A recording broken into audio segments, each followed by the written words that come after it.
또 하루를 시작하오니 말씀하여 주시고 또 저희들 그 주님의 음성에 귀 기울이게 하시며 그 주님 뜻 앞에 겸손히 엎드리는 오늘 하루가 될 수 있도록 주님 도와주시옵소서. 주님 모든 삶의 발걸음 주님 앞에 맡겨드리오니 주님 주장하여 주시옵소서. 예수님의 이름으로 기도드렸습니다. 아멘. 우리 찬송가 370장 찬양하시겠습니다.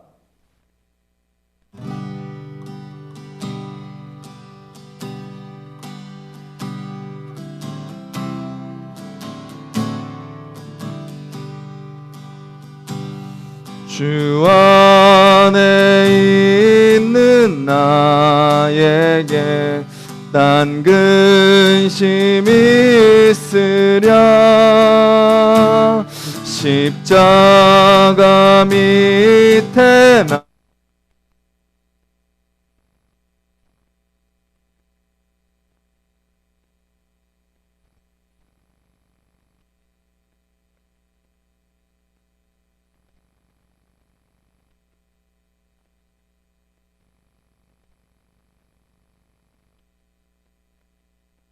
내 앞길 말고 엄해도 나 주님만 따라가리. 그 두려움이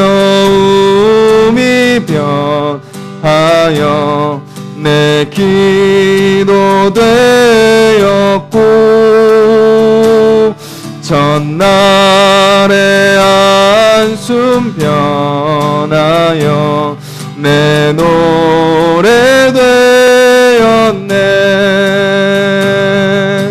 주님을 찬송하면서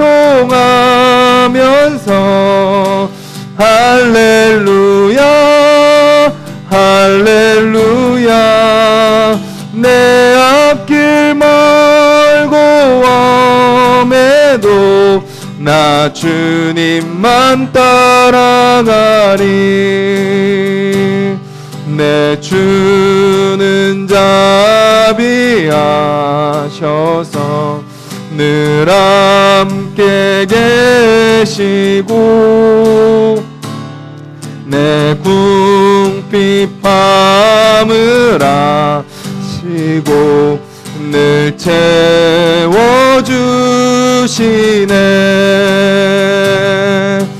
주님을 찬송하면서 할렐루야 할렐루야. 내 앞길 멀고 엄해도 나 주님만 따라가리. 내 주와 맺은 언약은 영불변하시니 그 나라 가기까지는 늘 보호하시네. 주님을 찬송하면서 할렐루야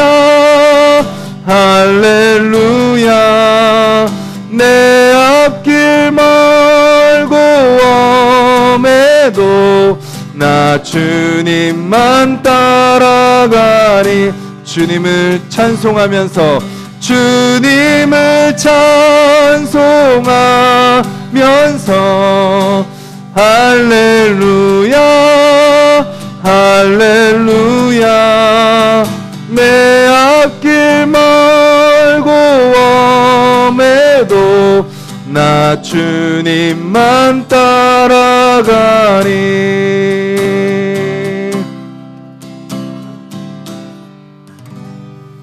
우리 같이 찬양의 가사를 기억하면서 같이 기도했으면 좋겠습니다. 주님, 우리 인생 가운데 수많은 근심거리들이 놓여 있습니다. 수많은 문제들이 우리 앞에 놓여 있습니다. 그 앞에서 우리는 믿음으로 반응하기보다 두려워하고 염려하고 의심하고 오히려 믿음이 없는 우리의 모습을 보게 됩니다. 주님, 이 새벽에 주님 앞에 다시 나아갈 때 말씀 가운데, 기도 가운데 우리가 다시 그 주님을 온전히 신뢰하는 자들이 되게 하여 주시옵소서. 주님이 어떤 분인지 우리가 다시 깨닫게 하여 주시고, 우리는 넘어지고 실패하고 또 죄 가운데 헤맬지라도 그런 우리를 포기하지 아니하시고 우리를 다시 붙드시고 세우시고 주님을 닮아가게 하시는 그 주님을 믿는 오늘 하루가 되게 해달라고 같이 한번 기도하겠습니다.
주님 찬양의 가사처럼 주님을 찬송하며 살아가는 삶이 되게 하여 주시옵소서.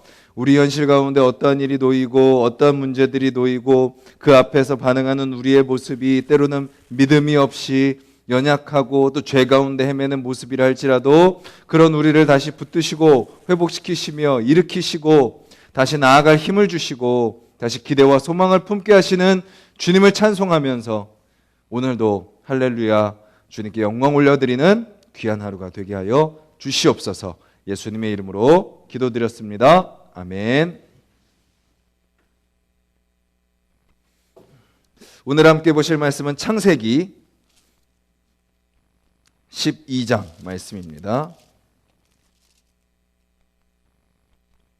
12장 10절, 구약성경 15페이지 창세기 12장 10절부터 20절까지 말씀입니다. 구약성경 15페이지 창세기 12장 10절부터 20절까지 말씀, 우리 한 목소리로 같이 읽겠습니다. 그 땅에 기근이 들었으므로 아브라함이 애굽에 거류하려고 그리로 내려갔으니 이는 그 땅에 기근이 심하였음이라. 그가 애굽에 가까이 이르렀을 때에 그의 아내 사레에게 말하되 내가 알기에 그대는 아리따운 여인이라. 애굽 사람이 그대를 볼 때에 이르기를 이는 그의 아내라 하여 나는 죽이고 그대는 살리리니 원하건대 그대는 나의 누이라 하라. 그러면 내가 그대로 말미암아 안전하고 내 목숨이 그대로 말미암아 보존되리라 하니라. 아브라함이 애굽에 이르렀을 때에 애굽 사람들이 그 여인이 심히 아리따움을 보았고 바로의 고관들도 그를 보고 바로 앞에서 칭찬하므로 그 여인을 바로의 궁으로 이끌어 들인지라. 이에 바로가 그로 말미암아 아브라함을 후대함으로 아브라함이 양과 소와 노비와 암수나기와 낙타를 얻었더라. 여호와께서 아브라함의 아내 사레의 일로 바로와 그 집에 큰 재앙을 내리신지라. 바로가 아브라함을 불러서 이르되 내가 어찌하여 나에게 이렇게 행하였느냐? 내가 어찌하여 그를 내 아내라고 내게 말하지 아니하였느냐? 내가 어찌 그를 누이라 하여 내가 그를 데려다가 아내를 삼게 하였느냐? 내 아내가 여기 있으니 이제 데려가라 하고 바로가 사람들에게 그의 일을 명하매 그들이 그와 함께 그의 아내와 그의 모든 소유를 보내었더라. 아멘. 어제 하루 저와 여러분들의 삶을 돌아볼 때 어떤가요? 하나님을 신뢰하며 믿음으로 걸어간다고 하지만 또 우리의 모습, 우리의 또 지난 하루를 돌아보면, 또 지난 인생을 돌아보면 우리는 끊임없이 실수와 실패 가운데 반복했던 우리의 모습을 보게 됩니다. 하나님을 신실하게 의지하지 못하고 또 주님 앞에 모든 것을 다 맡겨드리지 못하고 내가 또 움켜쥐고 내가 살아가려고 하는 그런 모습들, 또 지금도 우리가 예배를 드리지만 아직도 내가 깨닫지 못하고 하나님께 다 맡겨드리지 못하고 아직도 내가 실수하고 있는지 실패하고 있는지도 모른 채 살아가고 있는 우리의 모습도 있죠. 그런데 또 동시에 우리는 말씀을 통해서 무엇을 확인하죠? 끊임없는 우리의 실수와 실패 가운데 끊임없는 하나님의 용서와 회복을 발견하게 됩니다. 오늘 말씀도 그것을 잘 보여주고 있죠. 아브라함이 어제의 말씀에서 하나님의 약속을 받습니다. 아버지 데라가 함께 우리가 가나안으로 가자라고 이야기할 때 같이 믿음으로 순종해서 따라갑니다. 그런데 중간에 하란에서 아버지 데라가 죽었죠. 고향도 아니죠. 같이 나온 형제는 롯밖에 없죠. 자기를 이끌었던 아버지 데라는 죽었죠. 의지할 데 없고 바라볼 데 없고 마치 낙동강 오리알과 같은 그런 상황 속에서 하나님이 그에게 나타나셔서 말씀해 주십니다. 너가 여기에 아버지를 따라 순종하고 온 것은 너의 순종이 아니라 나의 큰 계획이다 라고 말씀해 주시면서 그를 통해서 하나님이 어떻게 일하실지를 보여주십니다. 그래서 아브라함이 또 하란에서 하나님의 약속을 믿고 가나안 땅으로 옮기게 되죠.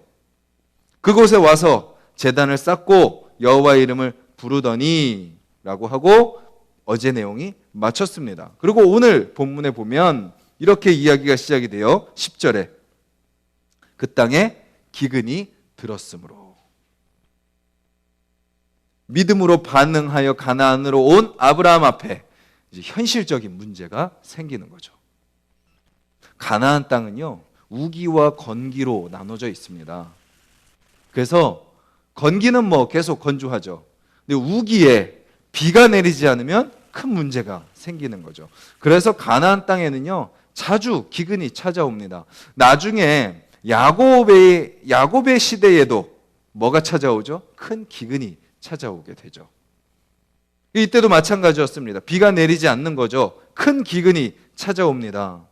10절 뒷부분에 보면 이는 그 땅에 기근이 심하였음이라. 그 기근 앞에서 아브라함은 어떻게 반응하죠? 현실적인 문제 속에서, 현실적인 문제 중에서도 이 기근은 뭐와 가장 직결되는 거예요? 경제적인 문제입니다. 농사를 지을 수 없으니까요. 먹고 사는 문제입니다. 지금 당장 생존이 걸려있는 그 문제입니다. 그 문제 속에서 아브라함은 무엇을 결정하죠? 애굽으로 가자라고 결정을 하는 거죠. 자, 여기서 우리는요, 인간의 연약한 믿음의 모습을 보게 됩니다. 우리와 다를 바 없는 아브라함의 모습을 보게 되죠. 갈대아 우르에서 하란으로, 하란에서 가나안으로, 그리고 가나안에 딱 도착했을 때 하나님의 약속의 말씀, 내가 너를 이 땅에서 생육하고 번성하고 너를 통해 큰 민족을 이룰 것이다. 너는 복이 될 것이다. 모든 민족이 너로 말미암아 복을 얻을 것이다 라고 약속의 말씀을 들은 이 가나안 땅에서 현실적인 문제를 딱 만나자 어떻게 하는 거예요? 아브라함의 믿음이 흔들리는 겁니다. 그래서 가나안 땅, 약속의 땅을 떠나서 애굽으로 내려가게 되는 거죠. 그렇게 내려갑니다. 근데 11절에 보면 그가 애굽에 가까이 이르렀을 때 그의 아내 사레에게 말하되, 뭐라고 이야기를 하냐면 내가 알기에 그대는 아리따운 여인이라. 애굽 사람이 그대를 볼 때 이르기를 이는 그의 아내라 하여 나는 죽이고 그대는 살리리니 원하건대 그대는 나의 누이라 하라. 그러면 내가 그대로 말미암아 안전하고 내 목숨이 그대로 말미암아 보존되리라 하니라. 애굽이 이제 다 보여요. 이제 조금 있으면 도착이에요. 근데 아브라함이 아내 사레에게 뭐라고 요청을 하나요? 우리 서로 부부라 그러지 말고 남매라고 하자라고 이야기하는 거죠. 왜 그렇게 요청을 하나요? 애굽의 문화가 무슨 문화인가요? 외모 중심주의입니다. 외모 중심주의. 멋지고 아름답고 이쁘고 외적으로 보이는 것을 추구하는 거죠. 거기에 사로잡힌 문화였습니다.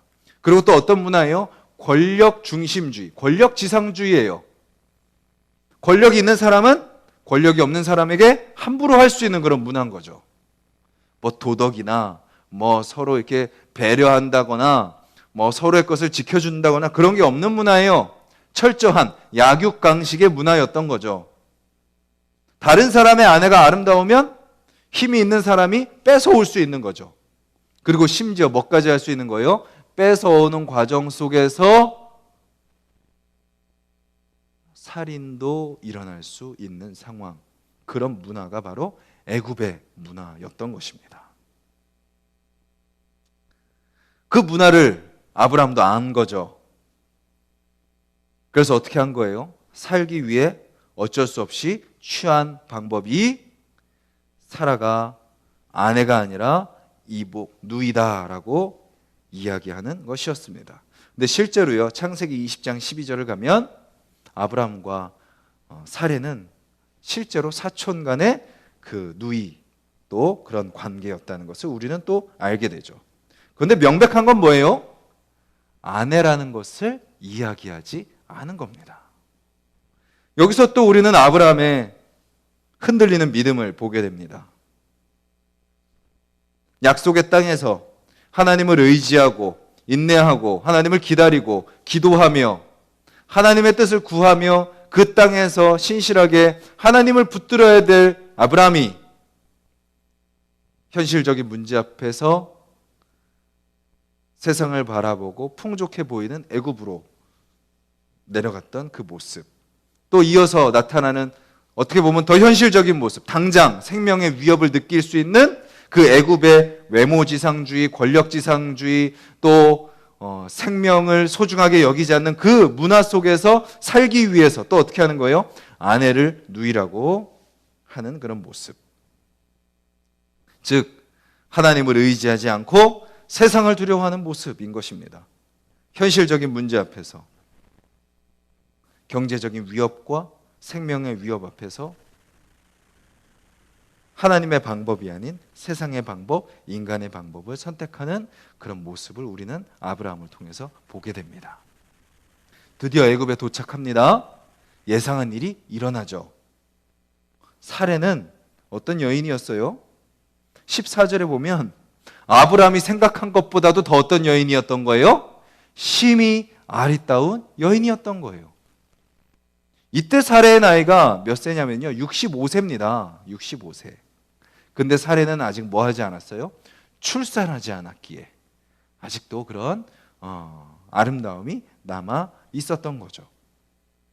심지어 그 애굽의 왕인 바로의 귀에까지 그 소문이 들어가는 거예요. 아브라함이라는 사람이 왔는데 그 사람의 누이가 있는데 그 누이가 아주 아름다운 아주 이쁜 여자더라. 그래서 바로가 그 아내를, 사레를 취하죠. 취한다라는 것은 아내로 삼는다라는 겁니다. 그리고 그 대가로 바로는 아브라함에게 가축과 노비와 암수 나귀와 낙타들을 줍니다. 물질을 주는 거죠. 이것은 신부에 대한 대가인 거죠.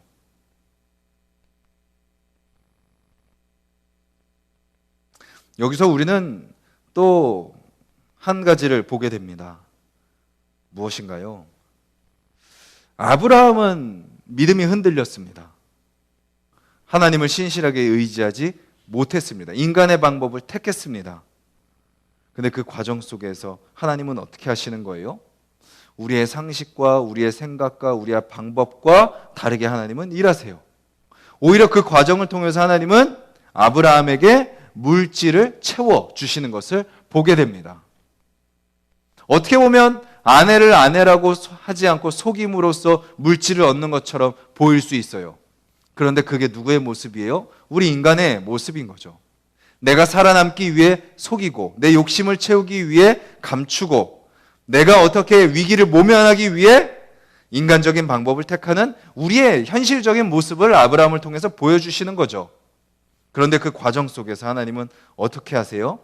인간의 실패 가운데 일하시는 하나님을 보게 됩니다. 그리고 결국 어떻게 하시죠? 17절에서 20절에 보면 하나님이 개입하시죠.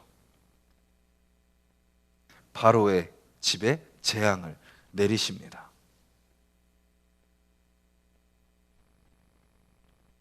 그리고 그 바로가 아브라함에게 이렇게 이야기하죠. 어찌하여 어찌.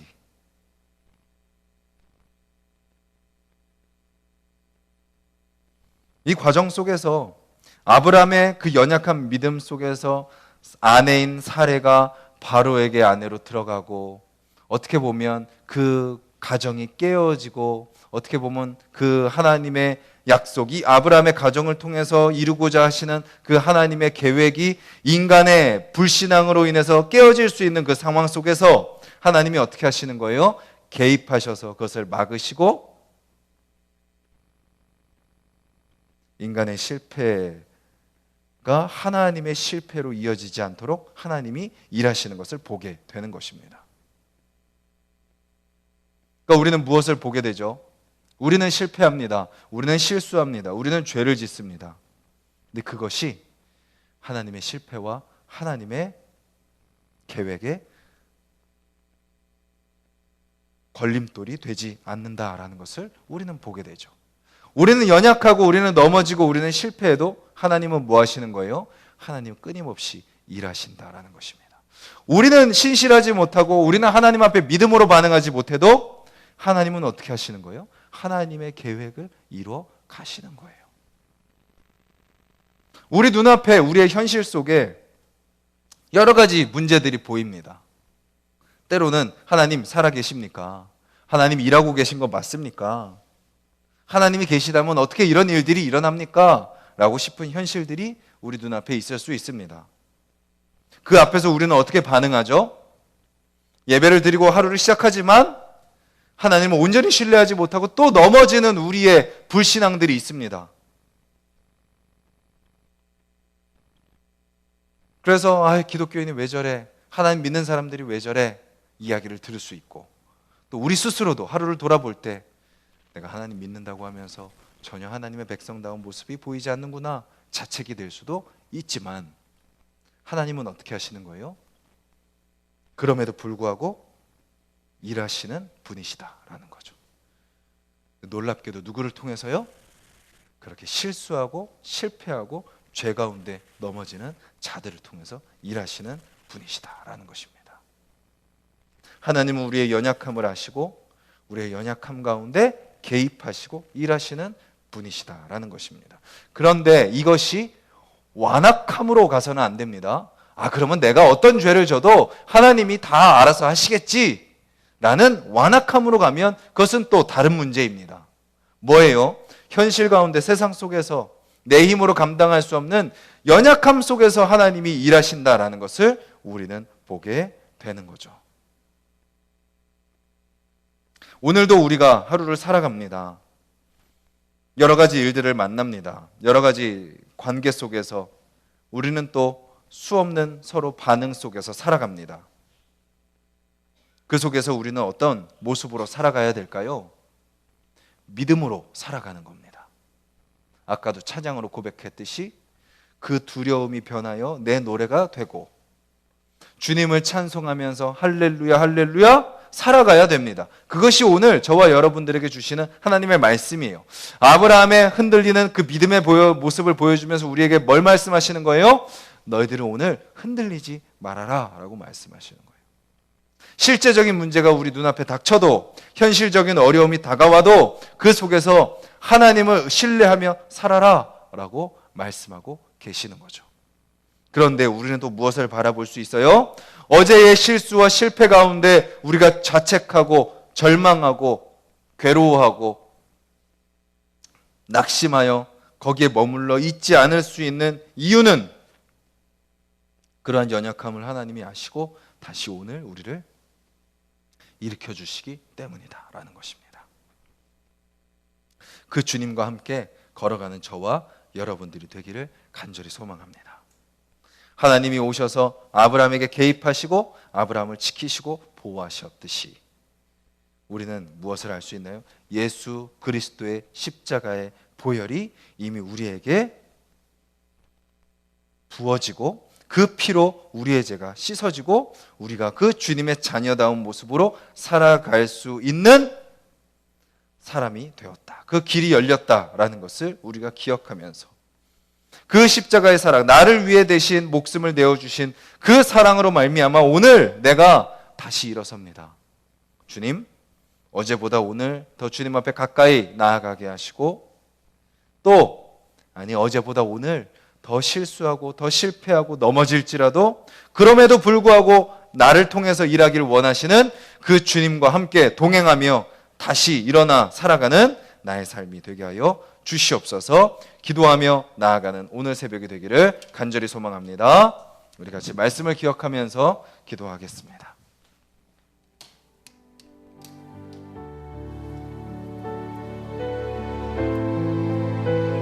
오늘 말씀 가운데 실패하고 연약한 우리이지만 또 실수하고 넘어지는 우리이지만 그럼에도 불구하고 하나님이 우리 가운데 은혜를 베푸시고 막으시고 또 우리를 보호하신다는 그 사실, 믿음의 사람, 믿음의 조상인 아브라함도 여러 가지 현실과 경제 앞에서 무너지는 그 모습을 봅니다.